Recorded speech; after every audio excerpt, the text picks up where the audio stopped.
हे मेरे पुत्र, यदि तू मेरे वचन ग्रहण करे और मेरी आज्ञाओं को अपने हृदय में रख छोड़े और बुद्धि की बात ध्यान से सुने और समझ की बात मन लगाकर सोचे और प्रवीणता और समझ के लिए अति यत्न से पुकारे और उसको चांदी की नाई ढूंढे और गुप्त धन के समान उसी खोज में लगा रहे, तो तू यहोवा के भय को समझेगा और परमेश्वर का ज्ञान तुझे प्राप्त होगा। क्योंकि बुद्धि यहोवा ही देता है, ज्ञान और समझ की बातें उसी के मुंह से निकलती हैं। वह सीधे लोगों के लिए खरी बुद्धि रख छोड़ता है, जो खराई से चलते हैं उनके लिए वह ढाल ठहरता है।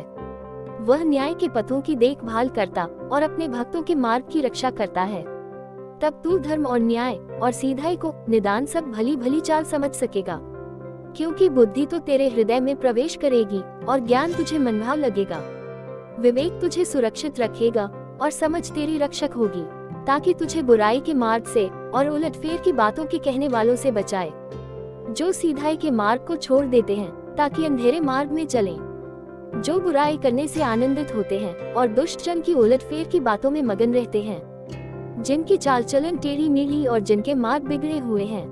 तब तू पराई स्त्री से भी बचेगा, जो चिकनी चुपड़ी बातें बोलती है और अपनी जवानी के साथी को छोड़ देती और जो अपने परमेश्वर की वाचा को भूल जाती है।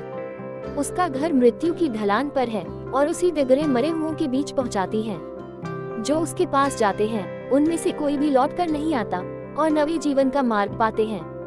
तू भले मनुष्यों के मार्ग में चल और धर्मियों की बात को पकड़े रह, क्योंकि धर्मी लोग देश में बसे रहेंगे और खरे लोग ही उसमें बने रहेंगे।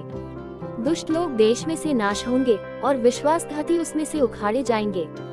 जीसस शिक्षा यूट्यूब चैनल को सब्सक्राइब करें और बेल आइकॉन को दबाएं और इस वीडियो को ज्यादा से ज्यादा शेयर करें। लाइक कमेंट करना ना भूलें। धन्यवाद। जय मसीह।